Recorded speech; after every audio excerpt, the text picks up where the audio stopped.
The topic of this panel is on shadow banking, which is a term becoming more prevalent in the financial service industry.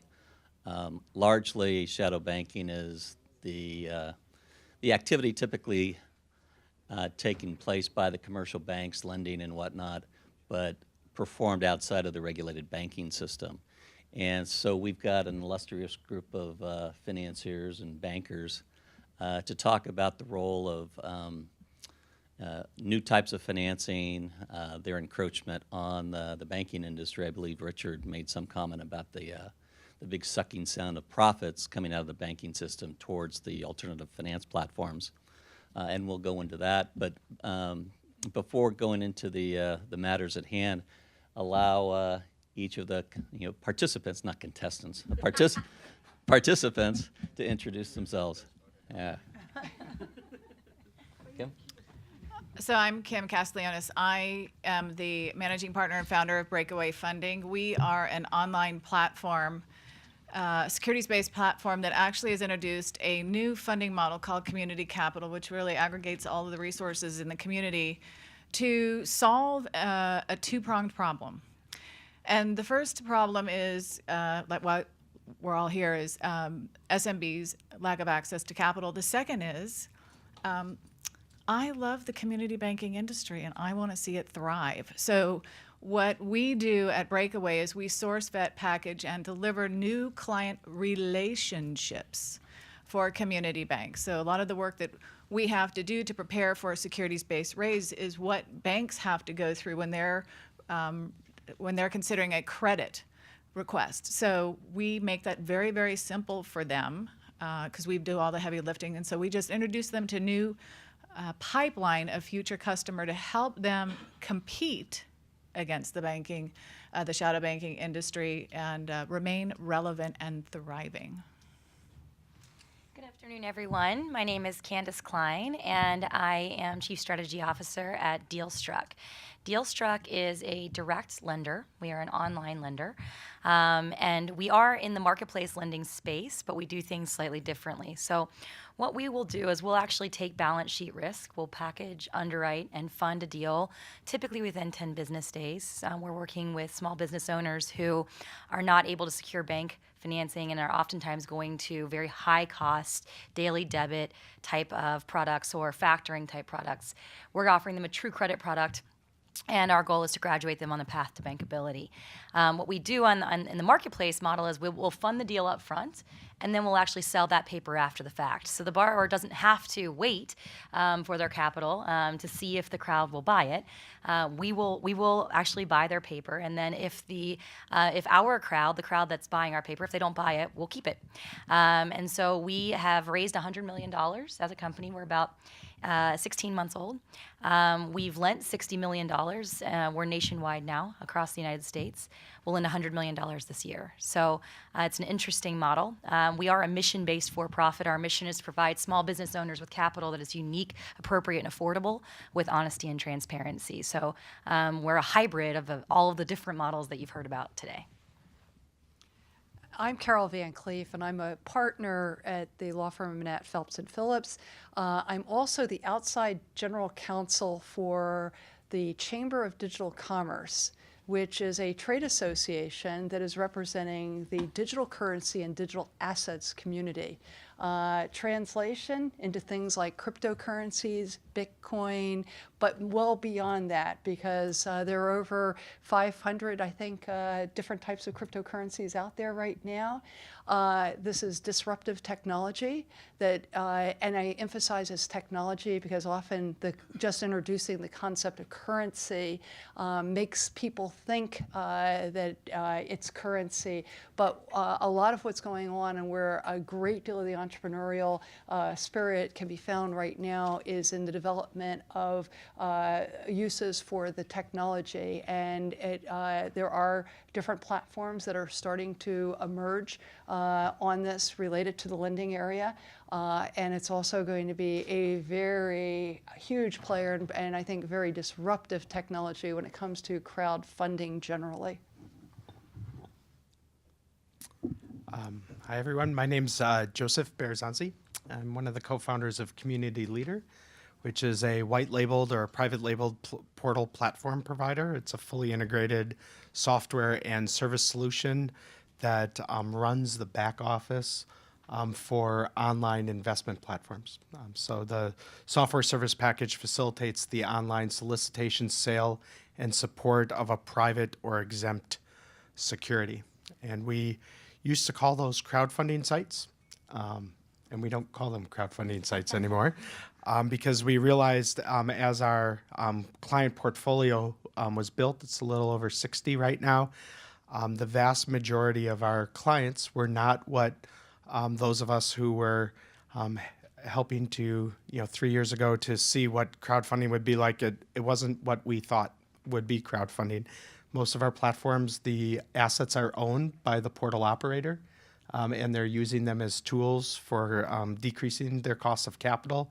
And many of them are alternative forms of bringing what might have traditionally been a banking product to a broader market or to a segment that the traditional markets have left out, whether it be a demographic segment or a specific type of business.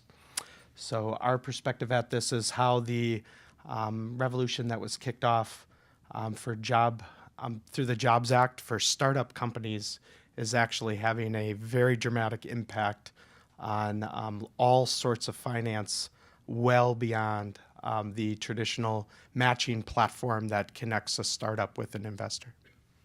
Good. Just to give you a sense of size, the commercial banking industry in the United States has assets, largely loans, of about $15 trillion, of which about $2 trillion are commercial and industrial loans, which are business loans, real estate loans of about $3.7 trillion, and consumer loans of about $1.2 trillion. So we think, again, the commercial banks are sort of the province of finance in the United States. However, if you look at shadow banking, it's about 7 times as large. There's about $100 trillion in assets, including commercial paper, mortgage-backed securities, and certainly the platforms that are being rolled out today.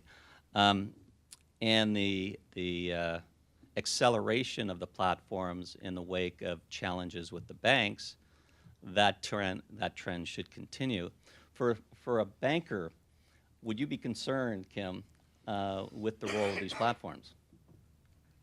Which ones? The lending platforms, or those most? Well, so I just want to maybe give a couple more statistics Sure. as it relates to the community banking industry.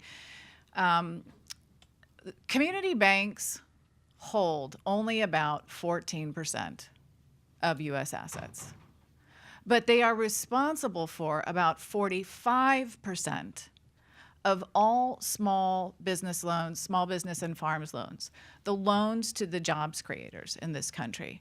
So in the words actually of Chairman Martin Gruenberg, the chair of the FDIC has a particular responsibility to help the community banking industry survive. And he says this for a couple of reasons. One, not only of what I just said, but in a banking report that was released at the end of 2012, it reported that because of the community banking model, the business model of banking, where we have careful relationship lending funded through stable core deposits in geographies that are known to the community banks, it is one of the reasons why, notwithstanding the economic recession took its toll on the community banking industry, why it's held up so well. So I think that if there is a way for the community banks to participate in this economic tsunami or this financial tsunami that we're all talking about today, it will help continue to provide stabilization in our U.S. economy. And that's one of the reasons why I think it's important for platforms like my colleague right here, who's helping companies get to bankable position. That's why we're doing the hybrid lending at Breakaway Funding, where we're marrying equity crowdfunding with traditional bank funding at the same time to have a comprehensive capital solution so that these businesses can stay in the system. They need products and services that are provided by the community banking industry and by commercial credit unions. So it's really, really important for us to figure out, I believe in my mind, that there's a way for them to participate. And I don't know if that answered your question, but that's what I wanted to say. Okay.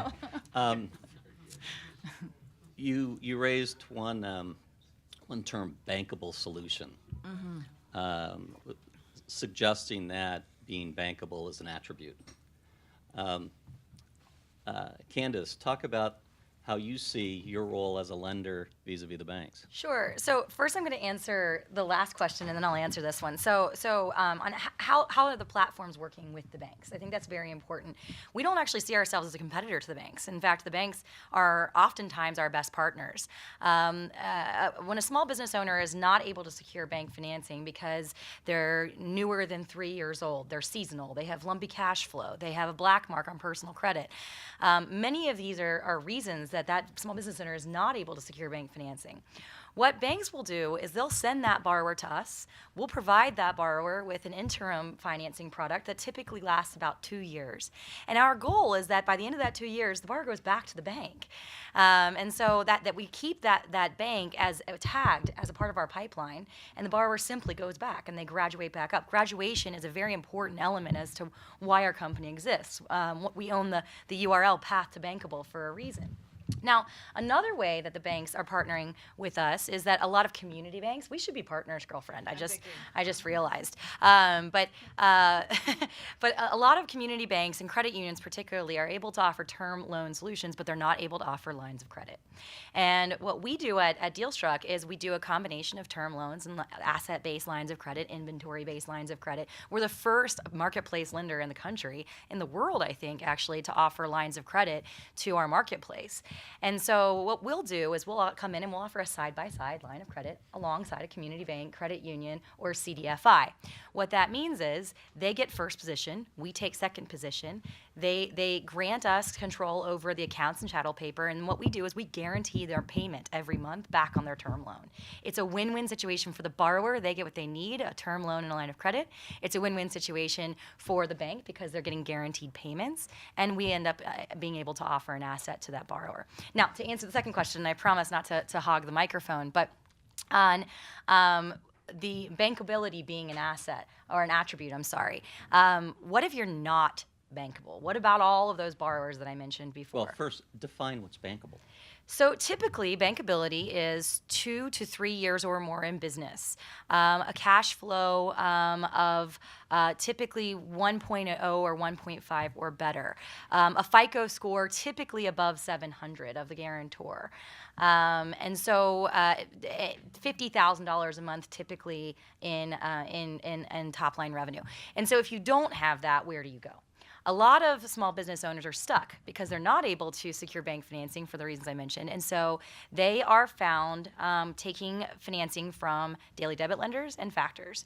Daily debit lenders and factors don't price on APR. They price on a myriad of other pricing structures, which typically sound like buy rate, factor rate. And those buy rates and factor rates range from 1.1 to 1.6, and the terms range from 6 weeks to 18 months.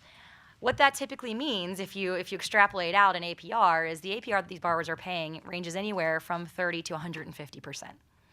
So what we're doing at DealStruck is we're refinancing those borrowers out of those high cost options, out of an 86% APR. We're getting them into something that's closer to 10 to 15, and our goal is in 2 years they'll be in something that's at 6, and they'll be bankable as an attribute.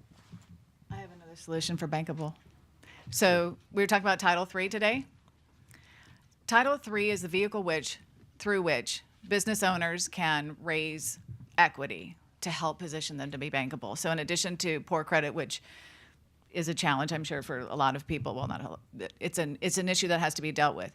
Capital cures a lot of ills at any bank, I think. And so to the extent that business owners can go out to their community and invite the people who they have developed social relationships with over time, they can raise the required liquidity, equity, the cash, they can go back to the bank, and they, through that vehicle, are then positioned for traditional bank financing at traditional bank financing costs. And there are only two requirements for the state guarantee program in California and the SBA guarantee program for banks to get those guarantees up to 80% or up to 75%, and not one of them is operating performance. It is a business plan and skin in the game.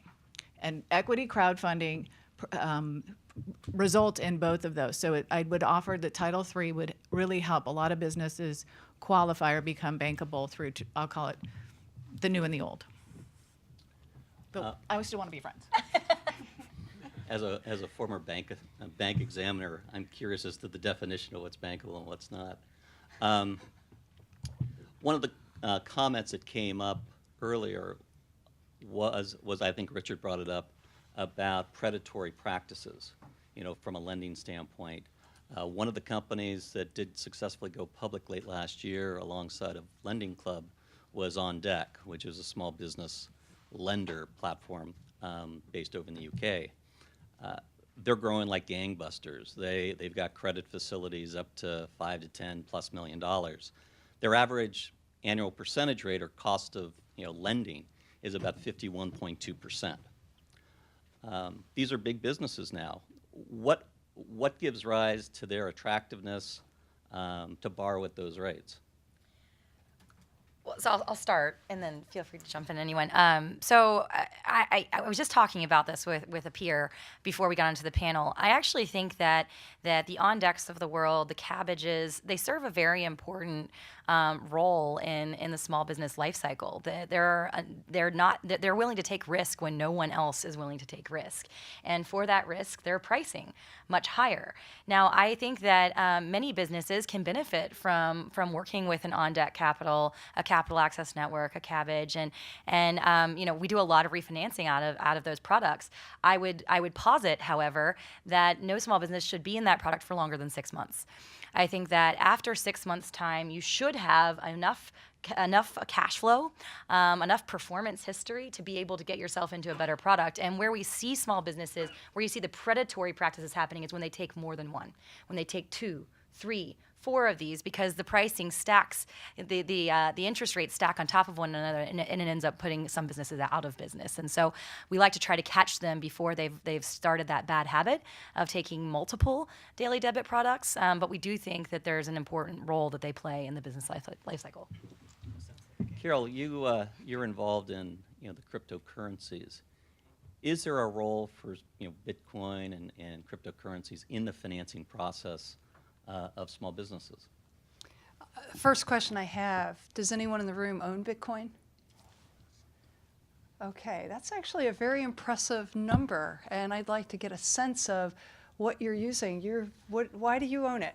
Well, I can't tell you what I've spent it on yet. I haven't spent it. I've just created it, so. We won't go there. How many I'm of not you gambling with it. How many of you have Bitcoin because you are trying to figure out what it's all about and how it may integrate into your business? So could you give us an idea of what you're looking at? Richard. All right. Bitcoin for Project Medical Marijuana. So you've got both of them going. Both. That's NC-17. Not for me, but That's what we all say. And is that how you can? Okay, it's not. You're not trying to figure out how you can use Bitcoin to be able to then lend to the medical marijuana businesses. No, that's correct. That's exactly right. Specifically in Colorado, where they had a problem accessing banks using Bitcoin instead of, because of the problem they had accessing banks. Okay, so that's one possibility.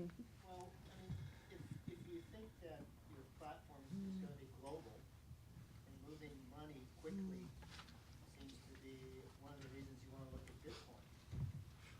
I recently looked at a site called Ripple. Are you familiar with Ripple? Has anyone read the papers in the last 2 days about Ripple? They became the poster child for FinCEN, Financial Crimes Enforcement Network, $700,000 fine related to Bank Secrecy Act, anti-money laundering shortcomings. But to be very honest, that's very good for this space because it brings out it's showing that that there is real traction to the space and that there are steps that are being taken. So, but. I think their concept of being able to move in and out of Bitcoin and in and out of francs and dollars on the same platform is coming. Okay, so we've got two reasons. Anybody else looking at Bitcoin for another reason? You can, if you, like as a college student, if you have the right computer equipment, you can produce them on your own and just have your computer make, $5 or $10 a day doing that, and that adds up quicker than you would think. So just as like a small cash flow, so you could sell it online and remake money. If you have your computer set up right, it's not hard to do to produce Bitcoins and mine them online. Okay, so now we have three. Anyone else? Anyone else? Yes, ma'am. Market research, we have a client in the blockchain space, and just to learn about the overall Bitcoin space. So have any of you looked at the blockchain in particular technology, which is really what's under that? Bitcoin is an algorithm, and the other cryptos are algorithms. But what they're really doing is the Bitcoin that you get. The gentleman in the corner said is that when he turns his computer on, he's participated in a distributed network that's really working to validate transactions happening across that network. And the Bitcoin that he's receiving is his reward for having lent his computer to that distributed network. That's how we're getting them into circulation. But there's a lot more to the cryptocurrencies than just that Bitcoin that's being, quote, mined. The technology itself is proving to be a very flexible tool, and I've looked at a number of different platforms now where people are working well, they're actually developed, and some are waiting and some are going ahead. But you can do a crowdfunding very easily with the technology, and you can embed, you really just disintermediate the entire securities industry except for the exchange platform, where there would be some level of regulation required for the platform itself, over which I want to say the Bitcoin flows, but that embedded in that Bitcoin, if you want to look at it that way, or the blockchain, you have all the details related to the security that you're moving.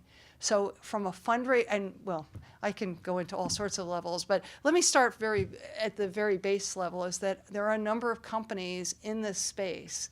And when I say in the space, they have business models around Bitcoin that are using crowdfunding to raise their money. And what they've done is they've set up not-for-profits, and they have, quote, pre-mined, close quote, some of their currency, which Ripple, in fact, was one of those that pre-mined their currency, and then through this not-for-profit, they will distribute for a contribution to the not-for-profit the coins or the currency that they have mined. And they use that as a way to raise the money to do their ongoing development with respect to this currency they created. And so that's one way we're seeing it being used right now. But then going the next step, we're seeing where the protocol, sometimes it's a new crypto, sometimes off Bitcoin itself, is being used to develop a way to deliver securities across this platform, this exchange that they're creating with the technology. And what that means is that if I had a crypto currency at my disposal, I could conceivably embed in each unit the details about a transaction that I want to undertake. We sometimes call it smart contracts. And over this process, and I apologize, it's a little bit more complicated than this, but at the end of the day, it's quite simple, is that I can go out to anybody in this room and raise funds, and you'll get the Bitcoin, and then guess what? You now have that Bitcoin or other crypto that's appropriately programmed, that you can then trade it with anybody else in this room. And you don't need to have an exchange in place to do it. You could even do it person to person, peer to peer. So Carol, I'm curious, is the cryptocurrencies a measure of stored value, or is it just a transaction vehicle in a transparent fashion? And there are multiple cryptocurrencies, and Ripple is definitely one of them. But I'm going to tell this in terms of Bitcoin, is that we say that there's a capital B Bitcoin and there's a small b Bitcoin. And we talk about the small b Bitcoin, we're talking about it as a currency, where it is a medium of exchange, a store of value, a unit of measure. When we talk, and we will say whether it is all three or not, but then we talk about the capital B Bitcoin. And when you use the capital B Bitcoin, we're talking about that protocol, that technology, which is what is being deployed for different types of uses, including fundraising, securities issuances. And in fact, some of you may or may not know this, that Overstock, I believe, has filed now with the SEC to establish, it has created an exchange, which its intention is to be able to go directly out to individuals for securities issuances. Mm-hmm. Well, does anybody anticipate the banks to move into this cryptocurrency space? The reason I'm interested is that there's, I would imagine, the Bitcoin and the cryptocurrency community believe this could become somewhat of a global currency. Is that sort of an aspiration? Well, I think that the view, any of these cryptocurrencies are global currencies almost by definition, because as soon as you release it on the internet, it can be accessible any place in the world where you've got a computer. So it's that simple in terms of making it a global currency, whether it becomes a currency that's acceptable around the world. But clearly the experiences with Bitcoin now, and circulation is still not big, especially on the is large on the retail side, but there's a great deal of trading that goes on a daily basis. But to sort of get to I sort of lost track going down. But in terms of the banks and where the banks are, I was yesterday in Biloxi, Mississippi, speaking before a group of about 150 bankers. All of them were involved in ACH processing. And my comment to them is that you need to learn about this technology, because it may not be 3 years, but in 5 years, either your job is going to be very different or your job won't exist at all.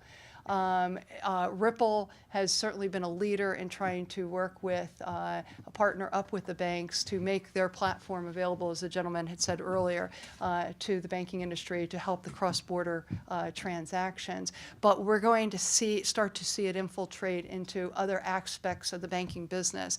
A number of the banks do in fact have program or internal working groups right now at different stages, and I think you can count probably most of the large banks. I would probably say Capital One. Is anyone from Capital One here? I don't want to, but I understand that they just hired one of the top programmers from a company that just went down. But this was a very well-respected company, and it was a very, very, very key hire, as far as I'm concerned, because it's somebody very reputable in the industry. So that shows you the banks are starting to put time and money into getting up to speed with this, with what the technology generally has to offer, whether it's going to be Bitcoin or it's going to be Ripple or it's going to be some other type of crypto. But I should also note, and this is important to keep in mind too, is that cryptos are not the only game here. There are other types of digital currencies, and we're going to see one come out very shortly that's going to be a gold-backed digital currency.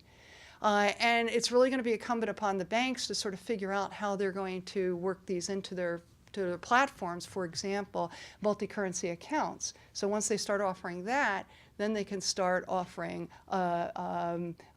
making loans in these Back to the alternative Bretton Woods currencies. the gold standard. Yeah. Well, and I can cite, there's a project underway in Hudson. It's the Hudson Valley Current, which is an online digital currency set up to not-for-profit in Hudson Valley, New York. Area, 2 counties participating in this, and their whole idea is to really create a ecosystem outside of the banking industry, because the small businesses can't go in and get borrow from the banks, and so they have this currency that is circulating and will be a way to provide capital to their very small businesses. Mm-hmm. Last banking question. There's a couple questions in the back. If in fact banks, or rather companies will be using Bitcoin and cryptocurrencies and thereby have to reflect that currency on their financial statements for a bank.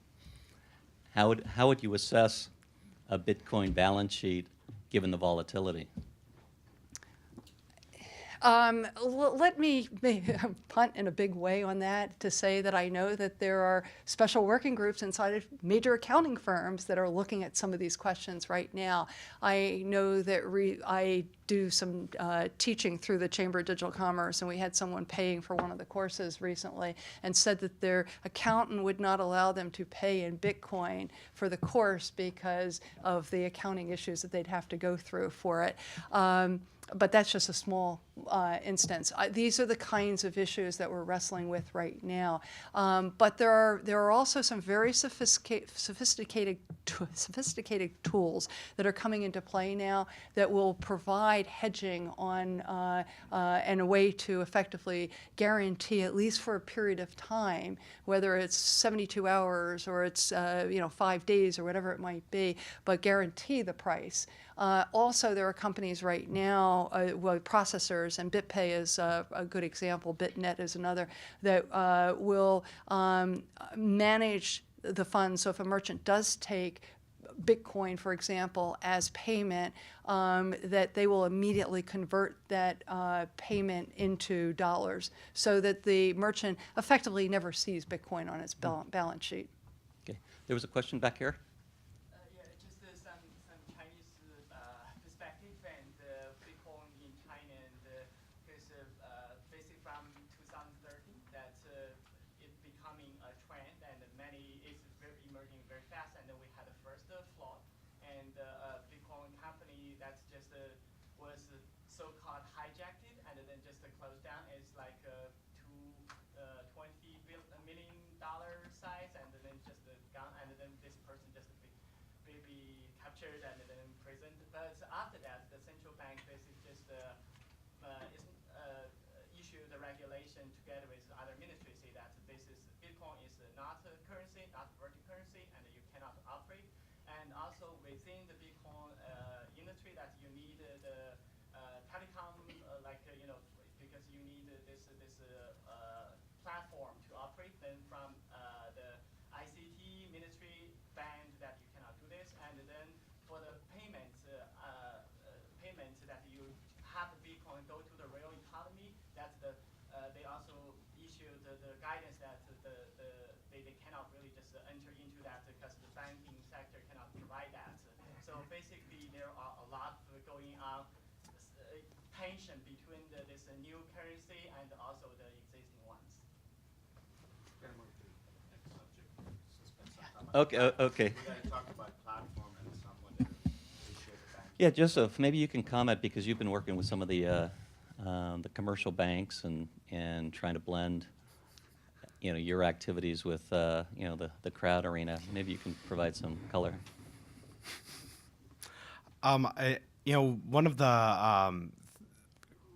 One of the places that community leaders have been involved over the last 3 years has been the issue of where the operationalization of all of the rules and all of the imaginations of great entrepreneurs about the deregulation of the securities markets, how that actually shows up in the brick and mortar world of putting together a sustainable business like a platform like Breakaway.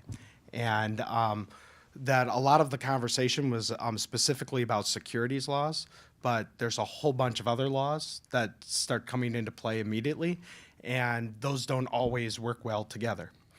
So one of the places that's been the hardest has been in the financial service movement of the money, and a lot of us know that one of the first all of the first platforms, one of the first financial service providers we had was BankBox, that stepped forward, and BankBox shut down largely because, for a variety of reasons, but largely driven by regulation of the host bank that was processing that.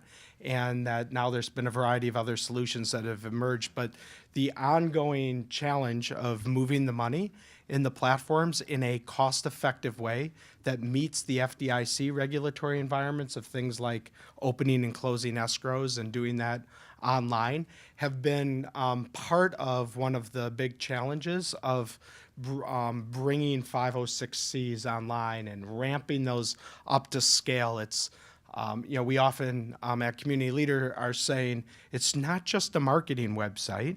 There's a whole bunch of other things that have to go on. We've got portals in multiple countries now, and digital signature rules change.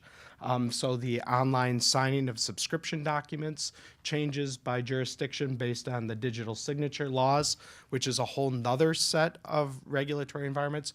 So to kind of tie back, part of making our industry that we're all committed to work is the recognition of how the securities laws fit within a context of a whole bunch of other things, and how bringing the platforms to market in an effective way so that all of the issuers that could have, should have, want to take advantage of this space have an opportunity to do so is going to be addressing a lot of these other systems. And one of those is going to be the movement of money internationally. And one of Joy's clients is a great company in South Africa, moving money and purchasing, having non-U.S. residents be purchasing syndicated securities of real estate in the United States. And it's not just the movement of the money. It's not just the anti-Patriot Act compliance issues. It's also that their entire investment can be wiped out in the currency exchange. So from an investor perspective, the currency exchange could wipe out all their profits. So there's a whole host of these. And I think that there's a beginning look at, for us, it's a constant improving of our platform with the best of class service providers so that we can provide our clients an integrated best of class solution. So we're constantly looking at alternatives and alternative ways of doing that. And one of our lead investors' son is a Bitcoin fanatic. Is that an okay word to use? Who's tried to convince his dad that all of his investments in my company should be in Bitcoins. And I keep saying I'd really prefer dollars. It helps me pay my bills a little better. But we've looked at how we create a blockchain foundation for the movement of the money back and forth, and what that's going to look like as an option for our portal clients to be able to use. So that's kind of a slightly different way of taking it, of talking about it from a kind of a platform operations perspective. But the takeaway for me is that we all have to be looking at how these different systems work together to be able to do that right. And that the financial service, the movement of the money, and the costs associated with that is one of the most critical. And then one last little footnote. If you haven't read the three-part white paper that Kim was the primary author and allowed me to be the co-author on the implications of crowdfunding for community banking, I'd really urge you to do that. She has copies of it here. And we looked at a kind of a roadmap for how a community bank could engage. But I think all of you could take the word community bank out of it and put almost any traditional financial service partner or player in this market. You could take the word community bank out of the three-part white paper and put the word broker-dealer in it, and it would be a very similar story.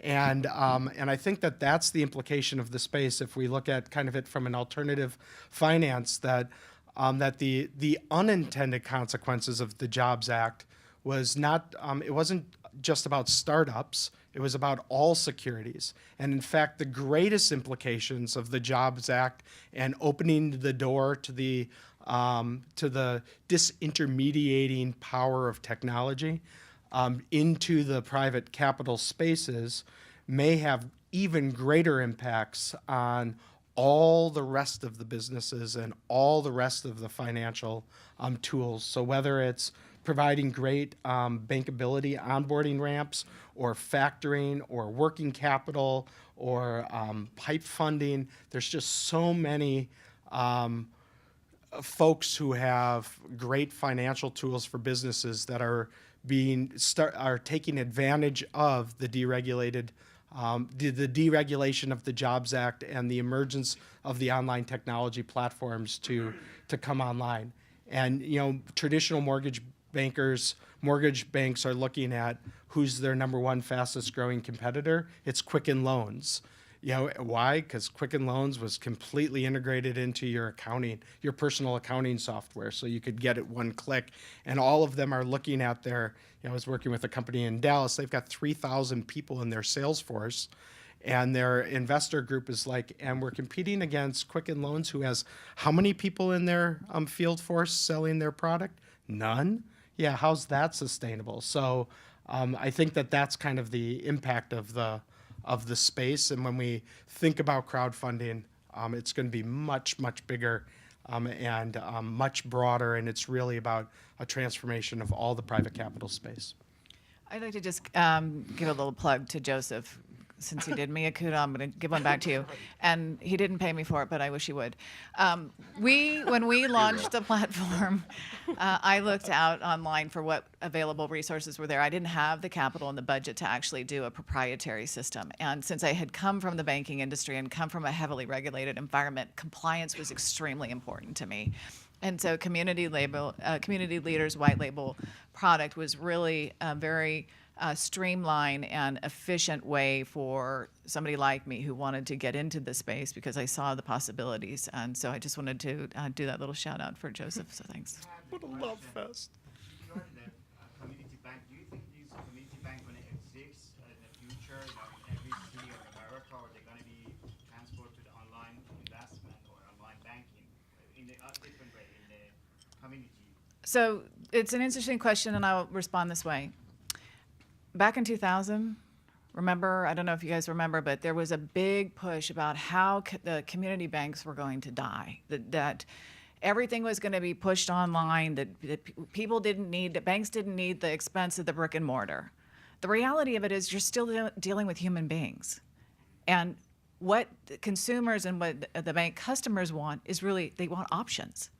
They want to come into the institution and still kind of touch their money, right? And they still want to make sure that the money is there. At least that's my experience. So while we have seen significant consolidation in the industry, I think at the end of the day, our communities really need to have the financial institutions there, because like I said before, they need the products and services. And if there's a problem, they want to talk to a person. They don't want to get stuck in this kind of circle of hell of punch this number and punch that number and not get their problem solved. So they think the best way to do that, and why community banking industries and commercial credit unions are really important, is because at the end of the day, it's all about relationships. Looking at it on the other side too, let's look at it from the community bank's perspective. Underwriting is a very important element of all of what we're doing up here, and I think that when you start to see platforms who are not taking balance sheet risk, I think we have some surprises ahead of us. 3-4 years from now, I think you're going to see some really high default rates with some platforms that didn't really put thought into underwriting ahead of time. The risk is being taken right now by the crowd, and so no one has really done a good job of underwriting. Community banks have hundreds of years of experience in underwriting, and I think that you'll see a push back towards community banks in 2, 3, 4 years once we see a full vintage of loans that have gone bad, and we aren't there yet, but we will be, at least in the commercial space, in a couple of years, and I think that that's when you're going to start seeing community banks playing a really important role in reintegrating into the online platforms. So I want to jump on that. But let me ask you a question. You do for business, business Correct. loan. Mm-hmm. Who are these customers? Are small businesses? What's the size of their loans are? So the reason that we exist is that most banks, not community banks, I know, I'm getting so beat up. no, most banks are not willing to look at deals that are less than $500,000 or less than $250,000. I mean, that's typically the two cutoffs. And our average loan size is $115,000. And so that's typically an amount that's just, it's not worth the time to underwrite for most traditional lenders. Now, we are looking at 100 different data points, and we are using alternative underwriting methodologies, and we do have quants on staff that are doing probability of default modeling and trying to figure out new ways of using Yelp reviews and other things to give extra credit, for instance, to make someone more bankable or offer lower default or lower interest rates. But ultimately, we're still underwriting, and so we're spending just as much time as the banks are on smaller size deals. Well, one That's of no the different things. than it always was, right? The community bank always had a margin of discretion of, I know Candace, C's. right? And now if I have to go online to know her, but we can't forget that the community banks were the first crowdfunding portals. It's where the community came together, aggregated their money, went through a curation underwriting process, and then reinvested it back into the community. Now, whether or not those original crowdfunding portals of the community banks can make the transition to the 21st century and start doing syndicated products, syndicated securities and products to the new millennials that won't want to walk in but are going to log into their store or log into their bank, that has yet to be seen. But the opportunity for them is huge. The advantage to us as or the opportunity for us as an industry is huge. And for those of us who did show up into this industry because we cared about things like changing the demographic and the gender profile and the geographic profile of what kinds of companies got private capital, it's a huge portion of the driver. I would submit that the banks can't make money at the low level. If you think about a bank, most of the major top 10 banks, if you look at some of their financial indices, like return on assets, most of the major banks earn less than 1% return on assets. So stop to think about it. On a $100,000 loan, and I think most of the banks are right around 65 basis points, 75 or 0.75%. So on a $100,000 loan, if everything goes right, they underwrite it, they collect, they make $750 profit. That's lower margins than the supermarket industry.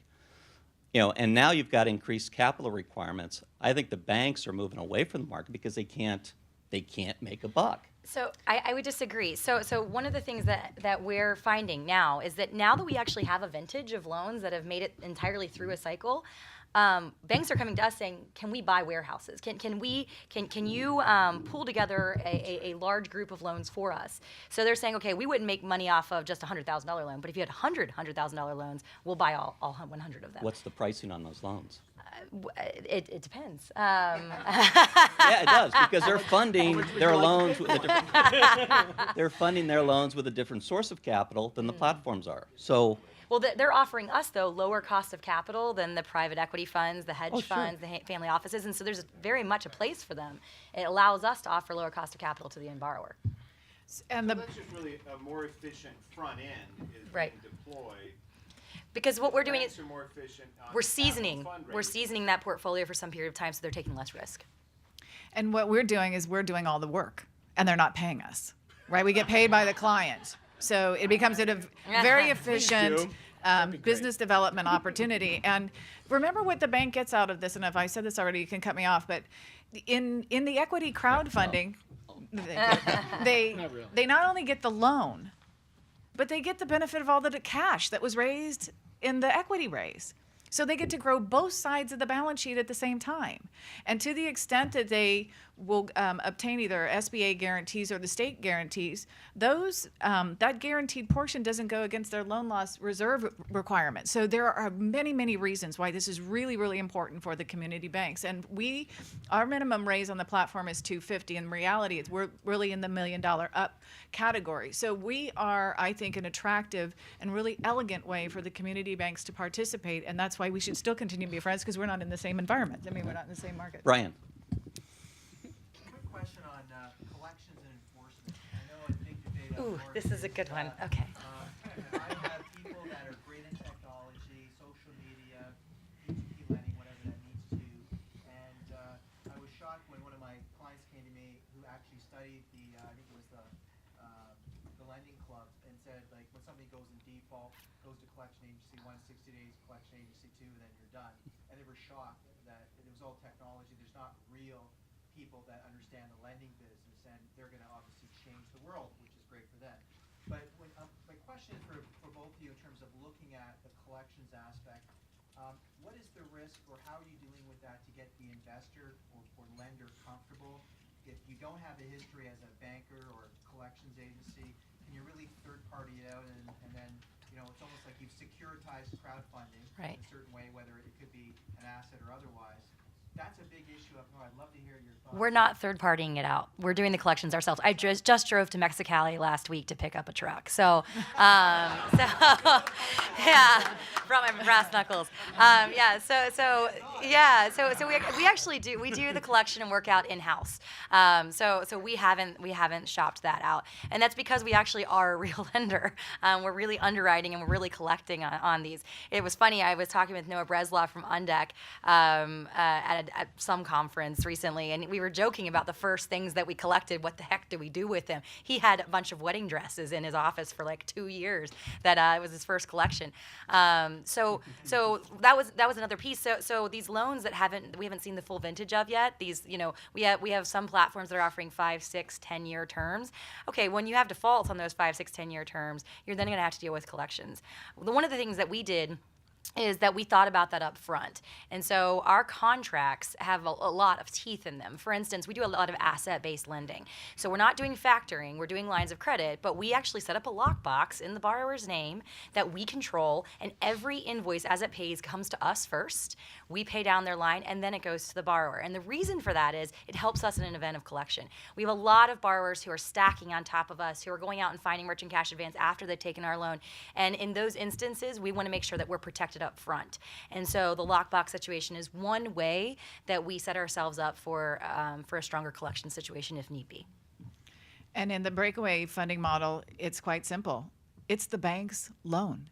It's their documents. So it's really nothing new to them. We just are introducing them to a whole new pipeline of commercial customer and also helping them convert their existing non-customers into borrowers, right? That those that had hiccups along the way that need equity, and they would need, for a little equity, the bank could lend them some more money. And I know I've talked with a lot of you about this, but I think that Brian also brings up indirectly a larger issue, which is we've seen a lot of portals come to market that are very focused on the raise. And now we need an equal amount of attention focused on the servicing after the raise. And when a potential portal calls us and I ask them, okay, now let's talk about your post-investment IR service strategy. And they tell us, oh, we don't have any relationship after that. We pretty much say, well, then you're not really going to be a client for Community Leader, called CrowdEngine. Or no, I don't say that. But I think that it's part of the maturing of the industry and bringing in seasoned professionals is the recognition that there's this underwriting process up front to prepare for raises, whatever type of offering it is. Then there's successful raises that take advantage of the marketing and PR. And almost more importantly than either of those two is the ongoing servicing of the securities and the loans. Sydney, next year, when we have the 3rd annual conference, we should have a whole panel on how do you service, how do you collect. And you need to put Bitcoin don't in make the bad middle of loans. that, because that technology will help you go a long way in helping. We do report on the Bitcoin. It's that we have big readers actually on the Bitcoin, so it's a big subject within crowdfunding. Some of it started. Any last questions? Will you wear your brass knuckles for that conference? I sure will. Come in a truck. Steve.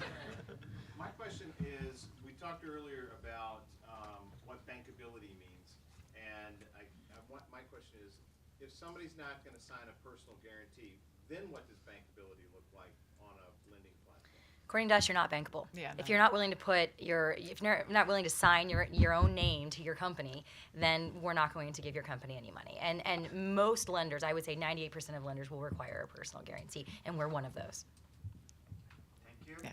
Thank you. Thank you. I won't comment.